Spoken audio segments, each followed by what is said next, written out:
함께 기도할 때 우리의 죄와 우리 연약함들 주님께 참회의 기도로 아뢰며 예배로 나아갑니다. 기도하겠습니다. 주님,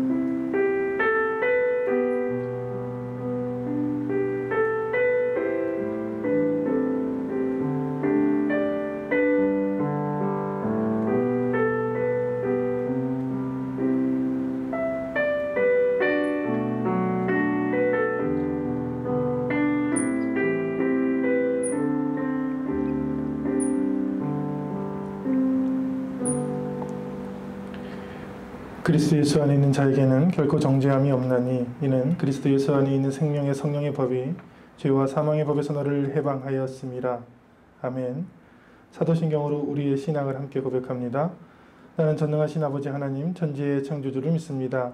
나는 그의 유일하신 아들 우리 주 예수 그리스도를 믿습니다. 그는 성령으로 잉태되어 동정녀 마리아에게서 나시고 본디오 빌라도에게 고난을 받아 십자가에 못 박혀 죽으시고 장사된 지 사흘 만에 죽은 자 가운데서 다시 살아나셨으며 하늘에 오르시어 전능하신 아버지 하나님 우편에 앉아 계시다가 거기로부터 살아있는 자와 죽은 자를 심판하러 오십니다. 나는 성령을 믿으며 거룩한 공교회와 성도의 교제와 죄를 용서받는 것과 몸의 부활과 영생을 믿습니다. 아멘.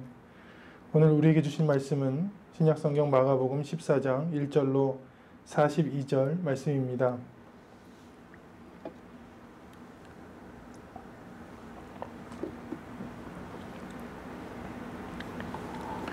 1절로 42절 말씀 교독합니다. 이틀이 지나면 유월절과 무교절이라 대제사장들과 서기관들이 예수를 흉계로 잡아 죽일 방도를 구하며 이르되 밀란이 날까 하노니 명절에는 하지 말자 하더라. 예수께서 베다니 나병 환자 시몬의 집에서 식사하실 때에 한 여자가 매우 값진 향유 곧 순전한 나드 한 옥합을 가지고 와서 그 옥합을 깨뜨려 예수의 머리에 부으니 어떤 사람들이 화를 내어 서로 말하되 어찌하여 이 향유를 허비하는가. 이 향유를 300데나리온 이상에 팔아 가난한 자들에게 줄 수 있었겠도다 하며 그 여자를 책망하는지라. 예수께서 이르시되 가만두라. 너희가 어찌하여 그를 괴롭게 하느냐. 그가 내게 좋은 일을 하였느니라. 가난한 자들은 항상 너희와 함께 있으니 아무 때라도 원하는 대로 도울 수 있거니와 나는 너희와 항상 함께 있지 아니하리라. 그는 힘을 다하여 내 몸에 향유를 부어 내 장례를 미리 준비하였느니라. 내가 진실로 너희에게 이르노니 온 천하에 어디서든지 이 복음이 전파되는 곳에는 이 여자가 행한 일도 말하며 그를 기억하리라 하시니라. 12 중에 하나인 가룟 유다가 예수를 넘겨주려고 대제사장들에게 가매 그들이 듣고 기뻐하여 돈을 주기로 약속하니 유다가 예수를 어떻게 넘겨줄까 하고 그 기회를 찾더라. 무교절의 첫날 곧 유월절 양 잡는 날에 제자들이 예수께 여짜오되 우리가 어디로 가서 선생님께서 유월절 음식을 잡수시게 준비하기를 원하시나이까 하매 예수께서 제자 중에 둘을 보내시며 이르시되 성내로 들어가라. 그리하면 물 한 동이를 가지고 가는 사람을 만나리니 그를 따라가서 어디든지 그가 들어가는 그 집 주인에게 이르되 선생님의 말씀이 내가 내 제자들과 함께 유월절 음식을 먹을 나의 객실이 어디 있느냐 하시더라 하라. 그리하면 자리를 펴고 준비한 큰 다락방을 부이리니 거기서 우리를 위하여 준비하라 하시니 제자들이 나가 성내로 들어가서 예수께서 하시던 말씀대로 만나 유월절 음식을 준비하니라. 저물매에 그 12를 데리시고 가서 다 앉아 먹을 때 예수께서 이르시되 내가 진실로 너희에게 이르노니 너희 중에 한 사람 곧 나와 함께 먹는 자가 나를 살리라 하신대. 그들이 근심하며 하나씩 나는 아니지요 하고 말하기 시작하니 그들에게 이르시되 12 중에 하나 곧 나와 함께 그릇에 손을 넣는 자니라. 인자는 자기에 대하여 기록된 대로 가거니와 인자를 파는 그 사람에게는 화가 있으리로다. 그 사람은 차라리 나지 아니하였더라면 자기에게 좋을 뻔하였느니라 하시니라.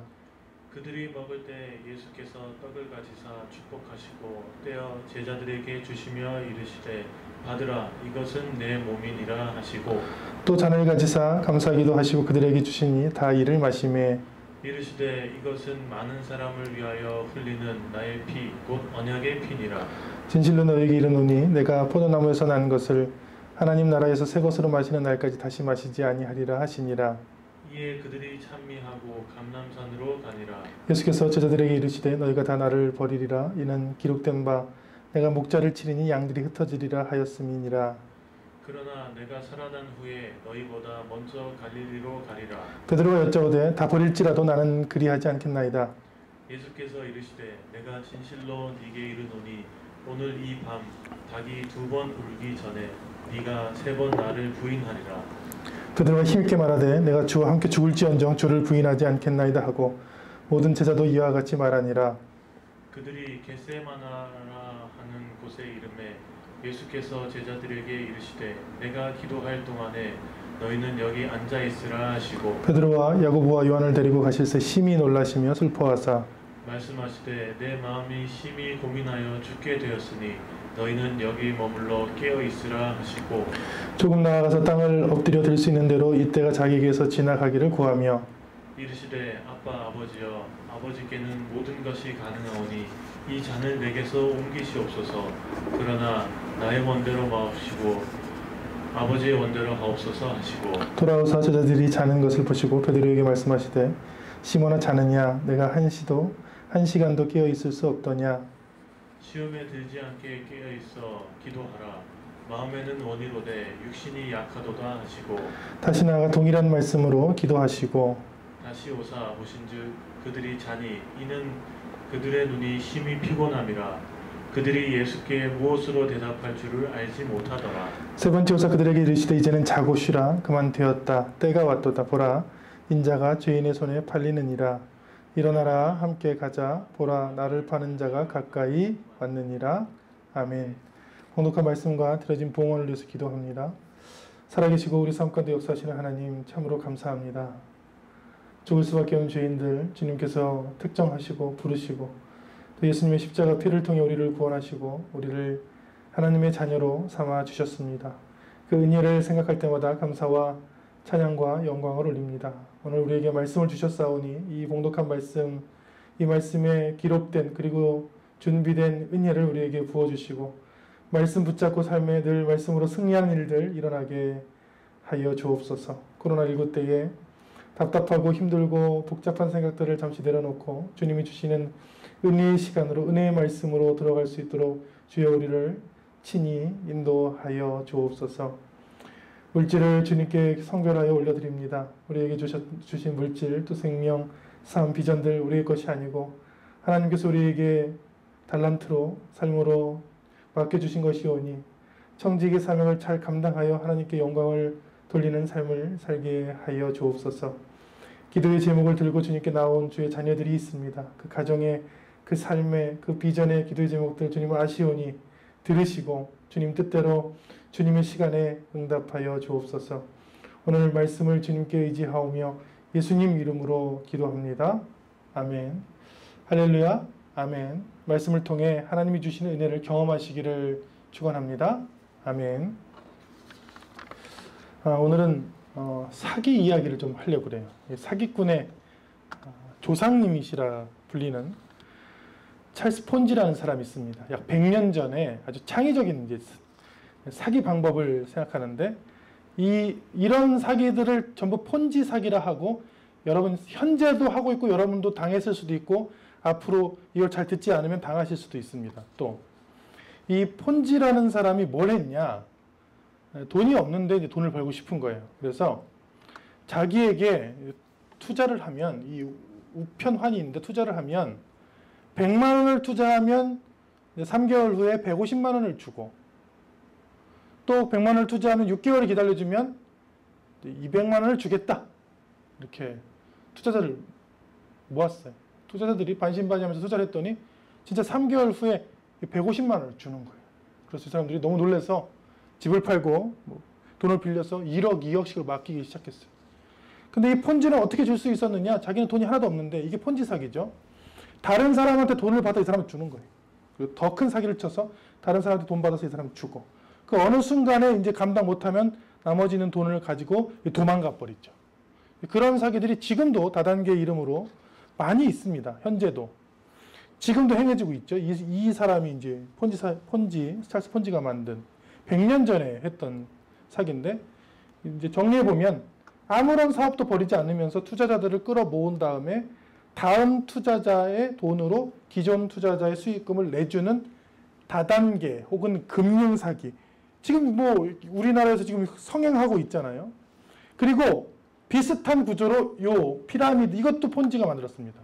그러니까 피라미드라고 들어간 모든 다단계라고 들어간 뭐 네트워킹이나 들어간 다 폰지 사기예요. 뭐냐? 이 밑에 있는 하위 단계의 사람들의 입회비나 열심히 파는 물건의 이득을 가지고 사람들을 주는 거고, 제일 위에 있는 나는 아무것도 투자하지 않고, 내 돈은 아무것도 안 들어가죠. 근데 이 피라미드는 기하급수적으로 내려왔을 때 한 10단계만 내려도 6천만 명이 넘잖아요. 그러니까 사기죠.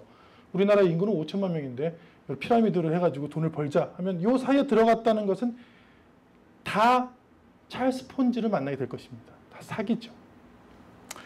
두 번째, 우리나라는 이제 부동산을 워낙 좋아하니까 전 세계에서 부동산에 대한 애정이 가장 큰 나라 중에 하나예요, 우리나라가. 기획부동산에 사기당한 사람들을 제가 굉장히 많이 만났습니다. 제 주위에 기획부동산을 샀다가 토지를 샀던 아니면 호텔을 샀던 아니면 뭘 샀던 기획부동산을 샀다가 망한 사람들이 굉장히 많은데, 이것도 간단합니다. 이것도 사기꾼의 입장에서 한번 보죠. 사기꾼은 어떻게 사기를 치느냐. 일단 그럴듯한 강남에 호화 사무실을 하나 구입합니다. 그리고 개발지 주변에 못 쓰는 맹지는 길이 없으므로 굉장히 싸요. 땅은 길이 있느냐 없느냐를 비교해서 한 10배까지도 차이 나고 심지어 100배 이상 차이 난 땅이 있습니다. 근데 맹지를 구입해요. 아무도 쓸데없는 땅을 샀는데 그 땅 주인이 거기 가지를 못합니다. 왜? 길이 없어요. 가려면 다른 사람의 땅을 침범해야 되는데 그 쉽나요? 울타리 쳐져 있는데. 그러니까 하여튼 그 땅을 삽니다. 그래서 그럴듯한 사진과 도면 개발 계획으로 꾸밉니다. 그리고 판매 조직을 구축하는데 여기서 또 폰지가 들어가요. 하나 팔면 한 평당 3만 원씩 줍니다. 네. 그리고 비싸게 팔고 도망가죠. 그러니까 이 기획부동산이라는 것은 뭐냐면 폰지 사기에다가 포장지 갈아 끼기를 합친 사건입니다.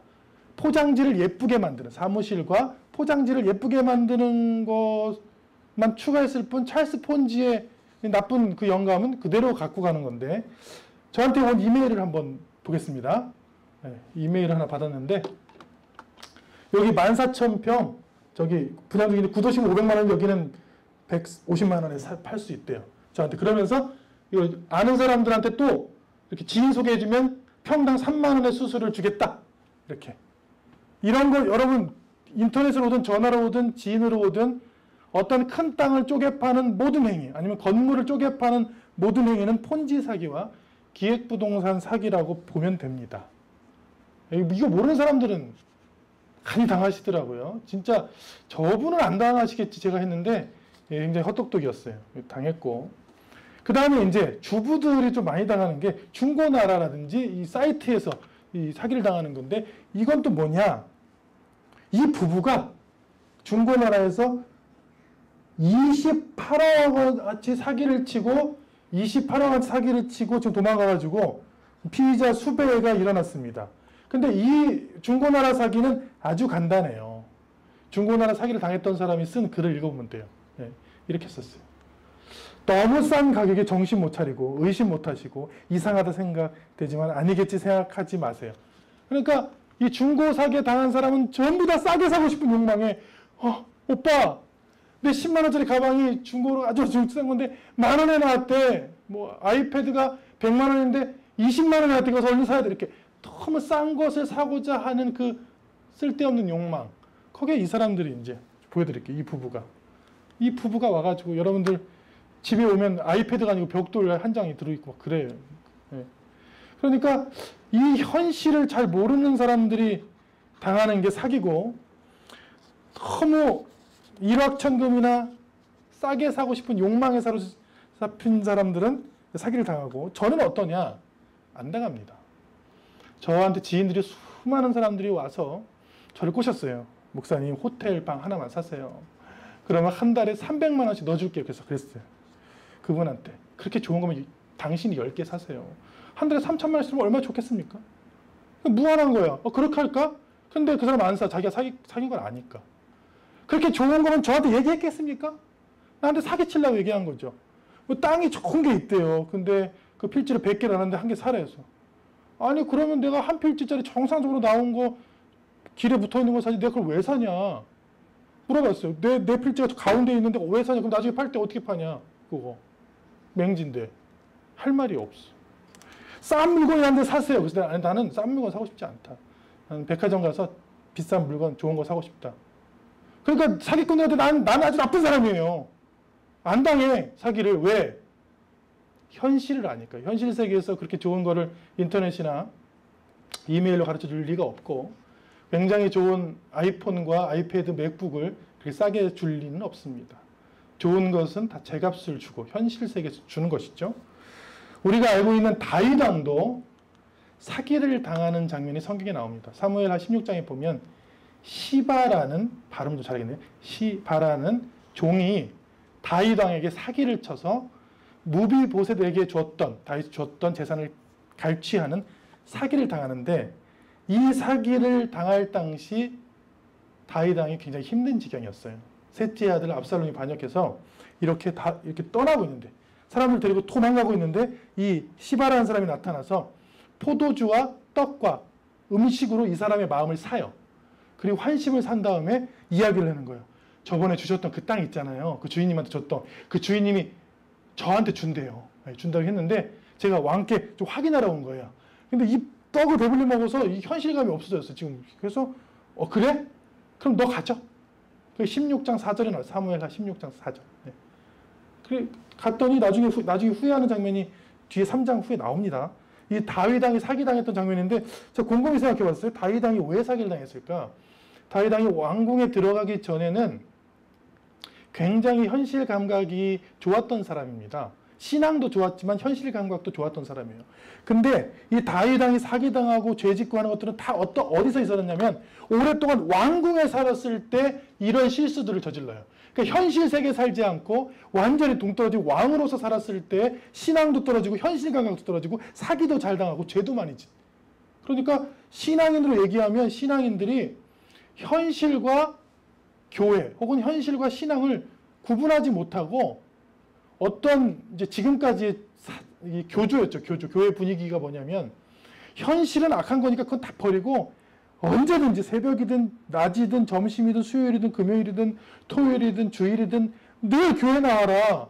근데 제가 보면 현실 감각이 없고 늘 교회 나왔던 사람이 사기당해요. 그리고 그 사람들이 지금 우리나라 이 피라미드 판매의 조직 체육들이 다 권사님이에요. 권사님, 집사님. 이런 사람들이 현실 감각이 없는 거예요. 오늘 말씀에 보면 예수님께서 신앙과 삶, 신앙과 현실의 이 조화를 몸소 이야기하고 있는 부분들이 있어요. 오늘 말씀에. 예수님께서 사건을 경험하신 게 베다니에 있는 나병 환자 시몬의 집에서 식사하실 때입니다. 그러니까 교회만 있을 때가 아니에요. 제가 풀타임 사역자로 교회에서 봉사할 때 월요일에 교회 불려갔어요. 월요일에 쉬는 날인데 일이 있어요. 월요일날.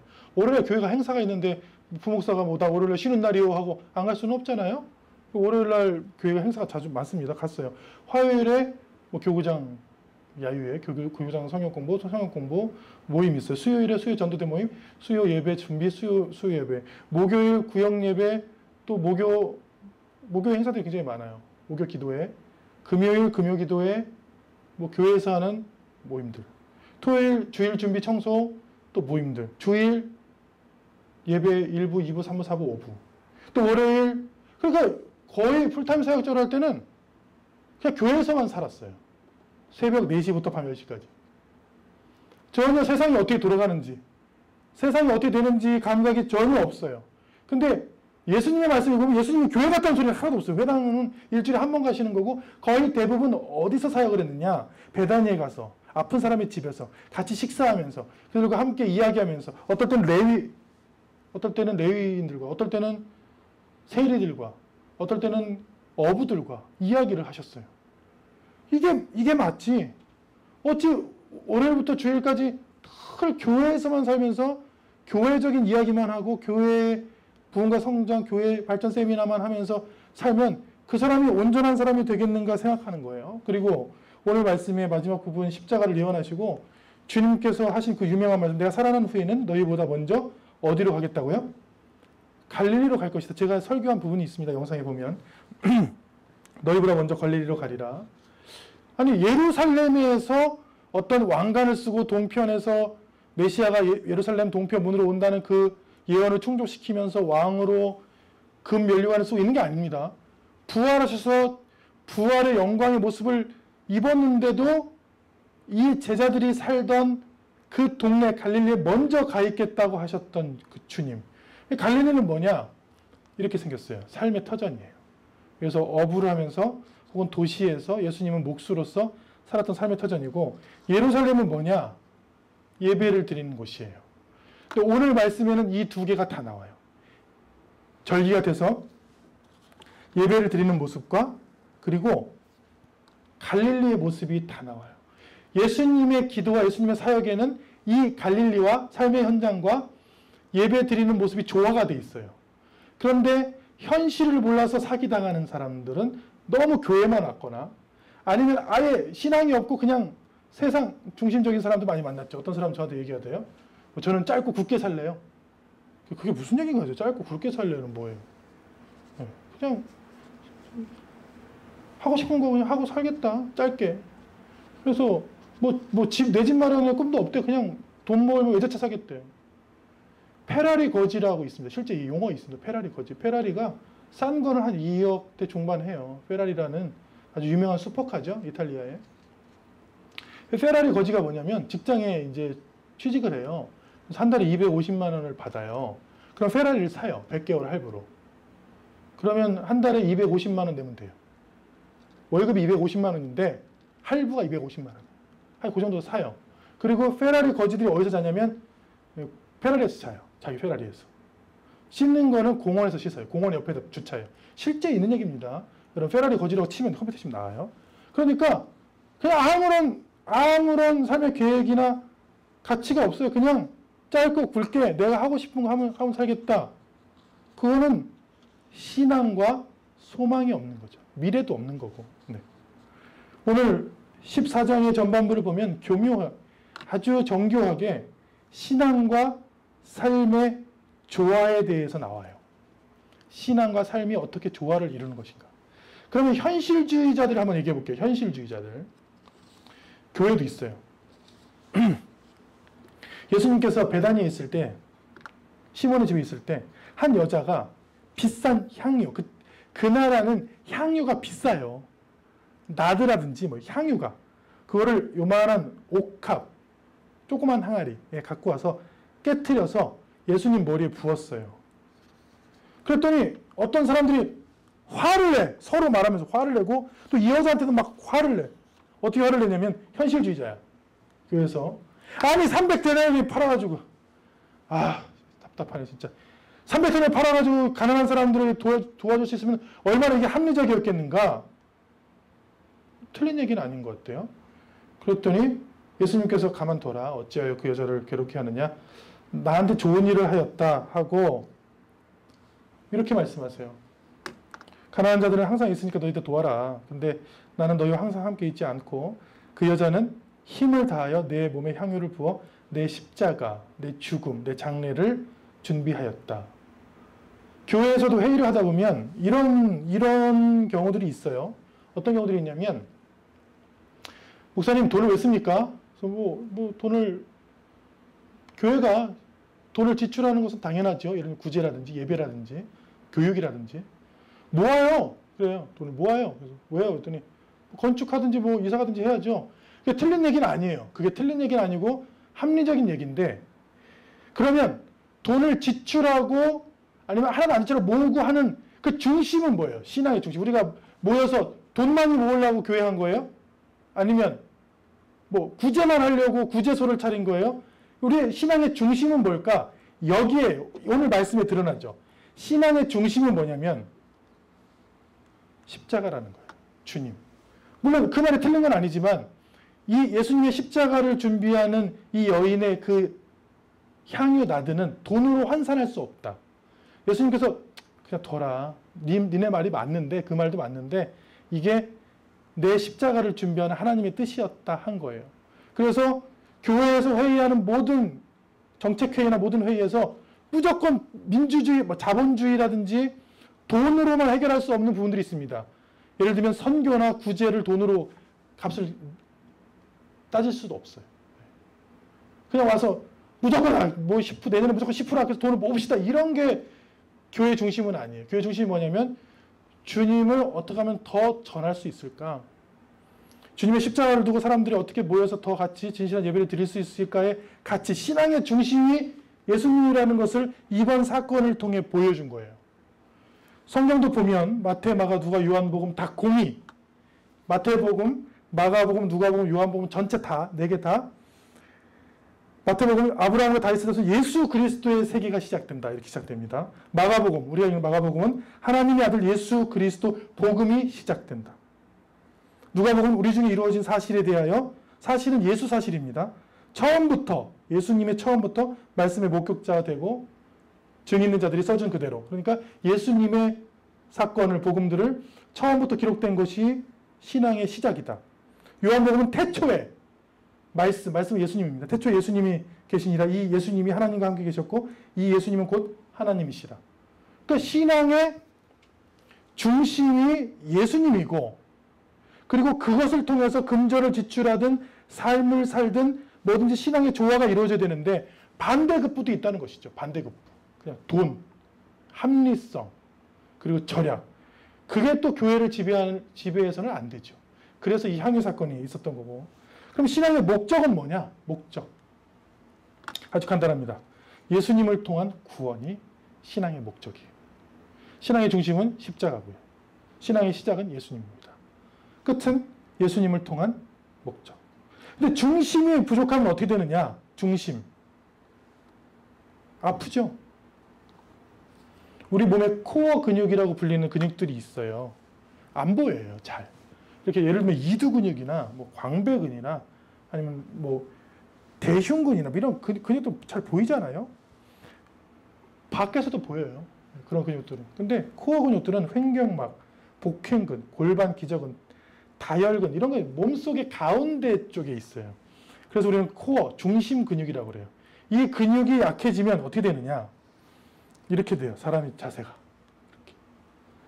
저렇게 곧아야 되는데 이렇게 된다든지 이렇게 된다든지, 어떤 사람 배가 이렇게 쳐졌는데 배를 못 집어넣는다든지 이렇게 돼요.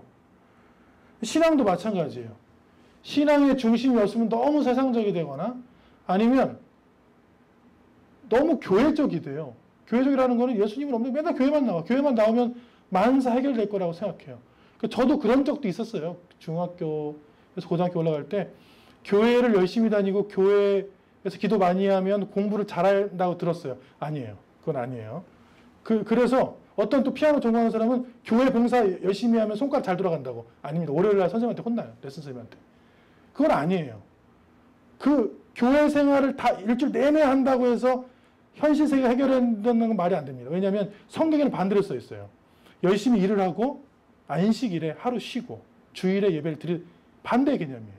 6일을 열심히 살고 하루를 쉬면서 예배 드리는 날로 한 게 하나님의 법칙인데, 이상한 한국 교회는 그냥 6일, 7일을 그냥 교회에서 살고 교회에 헌신하고 교회 돈을 많이 내면 잘 될 거라는 이상한 중심이 틀어진 거죠. 그런 신앙을 가르쳐줬단 말이에요. 그래서 신앙의 중심이 뭐냐? 이거예요. 중심은 이거예요. 십자가. 같이 있습니다. 하나님께서 지으신 모든 것이 선함에 감사함으로 받으면 버릴 것이 없나니 하나님의 말씀과 기도로 거룩하여 주시면, 이게 코어 근육이에요. 말씀과 기도는 코어 근육. 중심은 예수님. 근데 그 중심이 잡혀있는 사람들은 삶과 신앙이 조화로운데, 그렇지 않은 사람들은 무언가 이 신앙과 삶의 조화가 흐트러진 모습을 보이더라. 저 여러분들은 예수 그리스도 중심의 신앙 중심으로 신앙과 삶이 조화를 이뤄서 좋은 열매를 거두시기를 축원합니다. 아멘. 그러면 그게 극단적으로 흐트러졌던 인간은 누구냐? 성경의 나쁜 예는 다 이 사람이에요. 가룟 유다. 이 사람은 교회 예수님을 따라다녔어요. 근데 다른 꿍꿍이가 있어. 첫째는 혁명, 추측하건대. 둘째는 명예. 세 번째는 돈. 교회를 다니는데 교회에는 다 진짜 교인만 있을까요? 저는 그렇게 생각하지 않습니다. 교회에는 가짜 교인도 있을 수 있어요. 그냥 이단도 있을 수 있고, 아니면 뭐 명예를 얻기 위해서 오는 사람이 있을 수도 있고, 아니면 사업하는데 많은 사람들을 사귀는 것도 좋고, 또 제가 보니까 어떤 권사님 보니까 교회를 다니는지 애터미를 팔로우하는지 모르겠어. 매일 카톡으로 애터미만 보내, 그 사람은. 교회에서 모든 교구장, 구역장, 새신자한테. 근데 그분들한테 한번 좀 묻고 싶어요, 만나면. 아, 교회를 예배드리러 오는 거예요? 아니면 애터미 팔러 오는 거예요? 그 다단계 팔러 오는 거예요? 그런 사람도 있어요. 그런데 그런 사람들의 극단, 가장 나쁜 예, 이거죠. 가룟 유다. 예수님의 12제자지만 예수를 대제사장들한테 팔려고, 대제사장들은 예배를 안 드리고 사람을 죽이는데 돈 받고 죽이는 사람이 됐네요.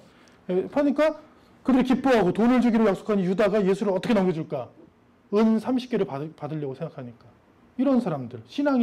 신앙과 삶이 조화되어 있지 않죠. 신앙은 아예 없고 돈의 삶만 있는 사람이잖아요. 그래서 예수님께서 예언을 하죠. 이 중에 한 사람이 곧 나와 함께 먹는 자가 나를 팔 것이다. 이렇게. 근데 신앙생활 중에 이렇게 하면 안 돼요. 뭐냐면 갈택이어. 갈택이어가 뭐냐면 연못의 물을 다 말려서 고기를 잡아먹는다는 거예요. 일시적으로는 고기를 잡아먹는데 앞으로 영원히 고기를 못 먹어요. 왜? 연못이 말랐기 때문에. 씨가 말랐어요. 그러니까 당장의 돈을, 당장의 이득을 취했다가 나중에 기뻐하는 사람은 본 적이 없어요. 저는요. 그런 사람을 본 적이 없어요. 지금 잠깐 손해를 보더라도 하늘나라의 소망을 품다든지 아니면 기쁨과 참된 삶의 즐거움을 찾는다든지. 근데 당장의 돈. 여러분 보세요. 교회에 들어와서 다단계 물건만 팔려고 하는 권사님은 한 명을 봅시다. 그 사람의 당장의 꿈은 뭔데요? 누가 물어봤어요, 옆에서. 그래서 왜 그러는 거예요? 했더니 저희 집을 샀대, 집을 샀는데 그 중도금을 갚으려고 그렇게 한대요, 그 사람은. 그러니까 당장 중도금을 갚은 게 당연히 중요하다고 생각합시다. 근데 당장 중요해서 교회에서 하는 짓이 뭐예요? 새신자 오면 찾아가서 그거 사라고. 다단계 물품 사라고. 결국 그 사람한테 남는 것은 무엇일까요? 인간관계 남지 않습니다. 교회에서 받은 직분 남지 않아요. 신앙이요? 없습니다. 그냥 돈. 그 사람은 가룟 유다랑 다를 게 무엇일까요? 당장의 은 30만 생각했던 유다. 크게 다르지 않잖아요. 당장의 이득만. 지금 여러분들이 세상에서 듣는 뉴스를 보면 막 숨고 막 어려운 질문 당하고 막 뭐 안 했어요 하는 사람들 보세요. 그게 했든 안 했든 다 당장의 이득 때문에 했다가 지금 후회하고 있는 사람들입니다. 여러분들이 뉴스에서 지금 곤경차한 사람들요.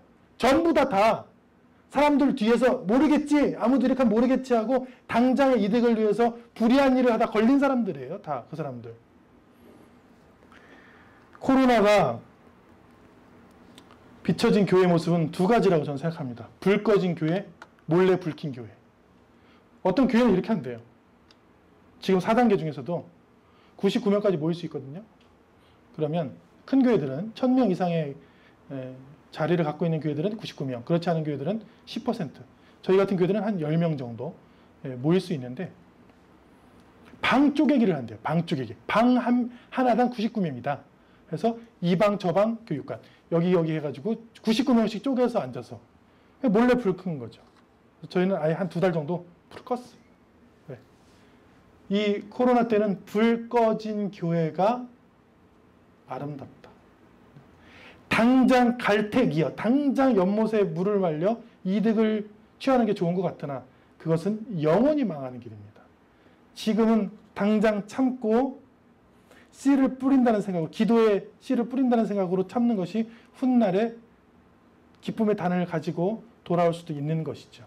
그래서 저는 가룟 유다는 우리의 모습 중에 하나다라고 생각합니다. 당장 돈이 급해서, 당장 자기 이익이 급해서 실수를 저지르는 사람이 가룟 유다다.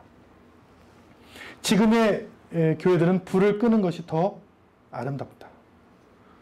시편 126편은 우리에게 이렇게 말합니다. 같이 읽습니다. 눈물을 흘리며 씨를 뿌리는 자는 기쁨으로 거두리로다. 울며 씨를 뿌리러 나가는 자는 반드시 기쁨으로 그 곡식단을 가지고 돌아오리로다. 오리로다. 지금은 슬프지만, 지금은 힘들지만, 지금 힘든 눈물을 뿌리는 게 훗날에 더 큰 열매와 이익과 소망이 될 줄로 믿습니다. 아멘. 그게 오늘 가룟 유다를 통해서 우리에게 주신 하나님의 말씀이에요.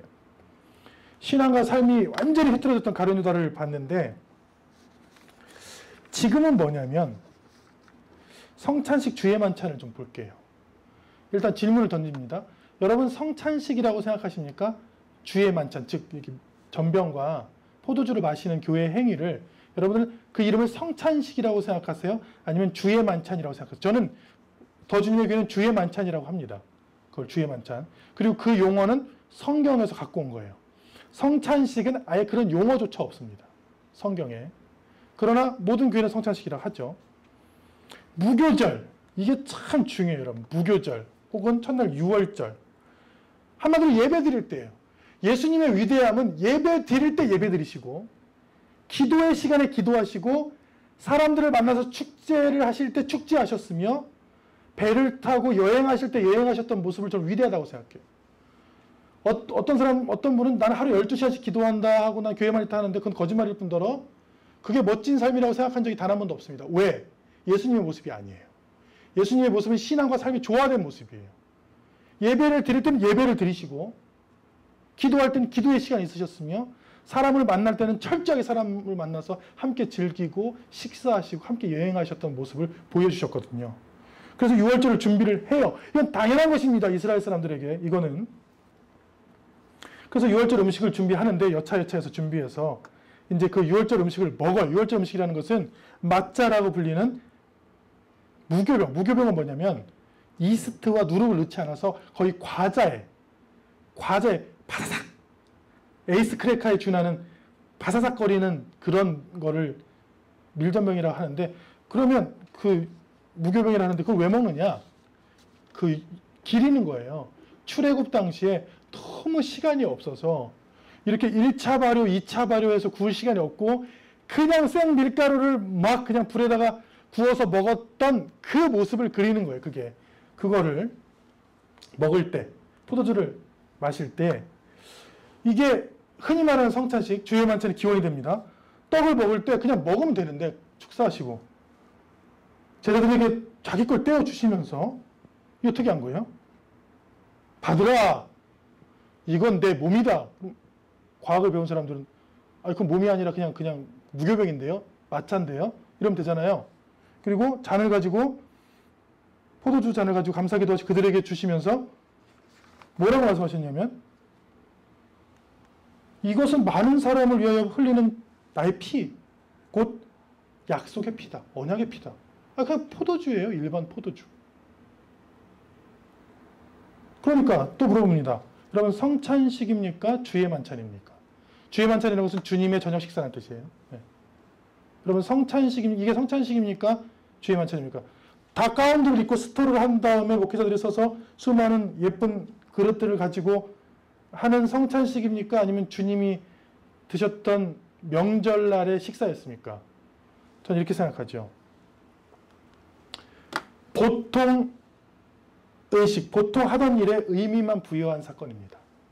성찬식이란 주의 만찬이 그냥 식사예요. 저녁 식사인데. 그러니까 주의 만찬은 내리면 어떻게 되느냐? 여러분들의 오늘 저녁 식사도 주의 만찬입니다. 어떻게 의미를 부여하면 우리가 먹는 이 밥과 이 물과 이 국은 사실은 우리를 구원하신 주님의 살과 주님의 피를 기념하는 것입니다. 라고 고백하면, 그걸 믿으면 그 삶의 현장에서도 이 거룩한 일들이 일어난다. 이걸 주님께서 보여주신 거예요. 주님, 저 오늘 출근해서 왔어요. 토요일인데도요. 너무 힘들었어요. 직장에서. 근데 그 힘든 직장에서 점심을 잠깐 먹었을 때 먹으면서도 감사를 해서 하나님, 그래도 먹을 수 있는 게 감사하고 제가 주님이 흘려주신 그 피와 주님이 찢겨주신 그 살과 십자가로 삽니다라고 하면 그 짧은 스낵을 먹는 순간 여러분들의 삶은 거룩한 주의 만찬이 됩니다. 그게 신앙과 삶이 조화되는 곳이에요. 그래서 저는 성찬식이라고 부르지 않습니다. 저는 주의 만찬이라고 부르고, 주의 만찬이라고 써있는 성경은 이렇게 있습니다.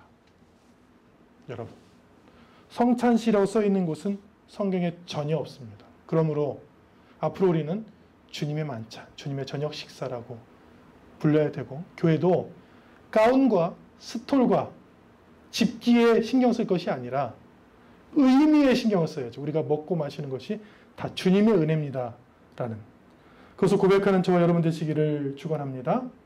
아멘. 신앙과 삶의 조화가 극단적으로 일어나는 예가 오늘 마지막 말씀입니다. 극단적으로. 두 사람이 나옵니다. 아주 솔직한 신앙을 하는 사람과 허영심에 빠진 사람이 나옵니다.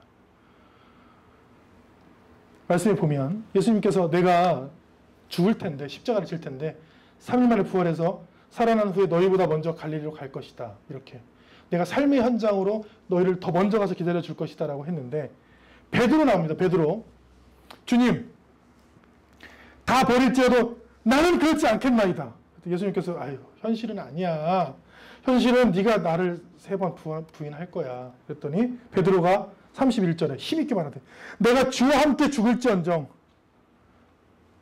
그냥 진짜 주님 그때처럼 할까요? 주님, 제가 죽으면 죽었지 주님 절대 버리지 않습니다. 제자들이 저희도 버리지 않습니다. 저 이게 거짓말이라고 생각하지 않아요. 그 당시에는 그런 마음이었을 것이다 저는 생각합니다. 근데 이게 문제, 이게 겟세마나에 갑니다. 겟세마네, 바위란, 넓은 바위란 뜻이죠. 예수님께서 잠깐 있어라, 너희도 기도하라, 이거 깨어있으라, 기도, 너희도 기도. 그 사람들은 눈 뜨고 기도했어요. 그 당시에 깨어있으라는 게 어떤 의미에서는 기도, 눈을 감는 게 그 사람 기도를 멈추는 거예요. 우리는 기도하다가 눈을 뜨는 게 기도를 멈춘 거잖아요. 근데 성경은 너희는 깨어있으라 이렇게 하면, 이렇게 눈을 뜬 거는 기도를 한 거고 그들의 눈이 감겼다고 그 기도를 멈춘 거예요. 그렇게 보시면 돼요. 이 말씀을. 예수님이 너무 심히 놀라시고 슬퍼하사 마음이 심히 고민되고 막 죽게 되었으니 너희는 여기 머물러 깨어 기도하고 있으라 하고, 35절에 예수님께서 이때가, 이 죽음의 때가 자기에게서 지나가기를 구하고, 솔직하잖아요. 삶의 현장에서 힘든 거 힘들다고 얘기하잖아요. 36절에 아빠, 아버지여, 하나님은 아빠라 불렀죠. 아버지께서는 모든 것이 가능하오니까 이 잔, 내가 잡혀가서 맞고 죽는 것을 옮기시옵소서, 이렇게 기도를 했어요. 예수님은요. 근데 제자들은 나오지 않죠. 제자들의 모습은 나오지 않죠. 그리고 그 위대한 기도, 내 뜻대 나의 원대로 마시옵고 아버지의 원대로 하옵소서, 이렇게 했죠. 근데 제자들은 그냥 자고 있었죠. 네. 눈을 뜨고 있으라 했더니 눈을 자고 있었죠. 그러면 여러분, 겟세마네의 기도, 시험이 들지 않게 계속 눈을 뜨고 기도하라 했는데 예수님 동일한 말씀으로 계속 기도를 해요. 겟세마네 기도의 가장 위대한 점은 무엇일까요? 단연, 나는 절대로 잘 참아, 난 절대로 배신하지 않아, 이런 허영심의 신앙이 아니에요. 위대한 신앙이 뭐냐면 삶의 현장에서 힘들면 힘들다고, 죽겠으면 죽겠다고, 지나가면 지나가게 해달라고, 그렇게 기도했던 주님은 도리어 그 기도를 통해 하나님의 힘을 얻고, 하나님께 힘을 얻고 십자가를 지셨어요. 결과적으로. 제자들은 어떻습니까? 허영심, 나는 절대로 내 신앙 떨어지지 않아, 나는 절대 배신하지 않아, 그래 기도를 안 해. 기도의 힘을 못 얻었어요. 이 차이밖에 없습니다. 겟세마네 기도의 차이. 주님이 오히려 기도의 힘을 얻으셨어요. 하나님께 기도해서. 그리고 그 기도의 힘을 가지고 버텨내시고 십자가를 지셨어요. 제자들은 허영심만 부리고 기도하지 않았어요. 그리고 도망갔죠. 삶을 후회했어요. 그게 우리 삶에도 계속 드러납니다. 어떤 사람이 위대하냐? 저는 주님께 힘을 얻는 사람이 위대하다. 기도를 통해서 힘을 얻는 사람이 위대하다. 근데 기도하기도 전에 저는 기도할 필요 없습니다. 저는 교회 빠져도 돼요. 저는 다 잘해요. 천만의 말씀입니다. 천만의 말씀. 못하는 사람이 잘한다고 의시되고, 죄진 사람이 죄가 없다고 의시되고, 그런 거예요.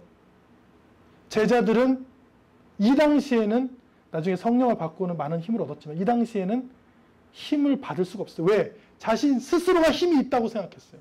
내 스스로가 힘이 있는 사람이라고 생각했어요. 그러나 주님은 하나님께 솔직히 얘기했습니다. 힘이 없다고. 제가 지금은 이걸 감당할 힘이 없다고. 이걸 지나가게 해달라고. 그냥 피하게 해주세요. 너무 힘듭니다. 그러나 도와주세요. 그리고 하나님께 힘을 얻었죠. 기도로 힘을 얻은 사람이 힘이 위대합니다. 그 마음에 시온의 대로가 없었는데 하나님께서 시온의 대로, 하나님의 시온산으로 올라갈 수 있는 그 길과 마음을 얻은 사람이 위대한 사람이에요. 여러분들도 주님처럼 아주 솔직히, 아주 정직하게 주님께 나와서 힘든 걸 힘들다고, 어려운 걸 어렵다고, 주님 도와주세요, 주님 고쳐주세요 하면 주님께서 힘을 주실 줄로 믿습니다. 그리고 여러분들은 힘을 얻으실 줄로 믿습니다. 기도하겠습니다. 살아계신 하나님 감사합니다. 주님께서는 부활하신 후에 내가 너희보다 먼저 더 너희가 사는 삶의 현장 갈릴리로 먼저 가겠다 말씀하셨습니다. 주님은 힘들 때에 하나님께 엎드려 주님 너무 힘듭니다. 지나가게 해주십시오. 그러나 힘을 주십시오. 주님 내 원대로 하시옵고 주님의 원대로 하시고 힘을 주십시오. 그렇게 기도했습니다. 그리고 힘을 얻어 그 십자가를 지셨습니다. 주님, 우리도 주님께 힘을 얻고 우리 마음에 시온의 대로가 있어 주님이 주신 힘과 주님이 주신 은혜와 주님이 주신 소망으로 살게 하여 주옵소서. 예수님 이름으로 기도합니다. 아멘. 이 시간 함께 결단하며 기도하겠습니다. 기도할 때에 하나님 우리에게도 힘을 주십시오. 우리에게도 은혜를 부어주십시오. 우리에게도 참을 수 있는 인내와 소망을 부어 주옵소서. 주님, 너무 힘듭니다. 너무 어렵습니다. 너무 답답합니다. 너무나 아픕니다. 주님, 이때에 주님 우리를 도와주셔서, 주님 우리를 도우셔서 주님 주신 힘으로, 그 치유로, 그 능력으로, 그 소망으로 사는 우리 될 수 있도록 주님 도와주옵소서. 기도하겠습니다. 기도합니다. 살아계신 하나님 감사합니다. 이렇게 함께 기도할 때에 주님, 기도하는 주의 자녀들 그 집을 찾아가시고 그 현장을 찾아가시고 그 갈릴리를 찾아가 주셔서 힘을 주셔서 주께 힘을 얻고 그 마음에 시온에 데려가 있는 자가 행복하고 복이 된다고 말씀하셨는데, 주님 우리의 신앙, 우리의 삶의 현장에서 주님을 만나게 하여 주옵소서. 우리의 믿음과 우리의 삶이 조화가 되게 하여 주옵소서. 삶의 현장에서 솔직히 정직하게 주님께 토로하고 위로받으며 치유받으며 힘을 얻는 그런 신앙이 되게 하여 주옵소서. 그렇게 기도하는 주의 자녀들 찾아가 주셔서 주님 안아주시고 만져주시고 안수하여 주옵소서. 몸이 힘들어 몸이 아파 기도하는 주의 자녀들 그 환부에 주님께 찾아가 주셔서 안수하시고 치유하여 주시고 낫게 하여 주시고 주님 도움을 구합니다. 주님 도와주세요. 주님 도와주세요 하는 그 기도에 주님 도우시고 함께하여 주실 줄로 믿나이다. 주님 도와주시고 치유하여 주실 줄로 믿나이다. 주님 함께하시고 함께 역사하여 주실 줄로 믿나이다. 이제는 우리 주 예수 그리스도의 은혜와 하나님의 사랑과 성령께서 주시는 놀라운 힘과 치유가 이 시간 주님께 힘을 얻고 우리 마음에 주님이 주신 그 소망과 그 마음들이 가득 차기를 원하는 주의 자녀들, 삶과 가정과 자녀와 사업과 비전과 하고자 하는 모든 일 위에 지금부터 영원히 함께 하시기를 간절히 축원하옵나이다. 아멘.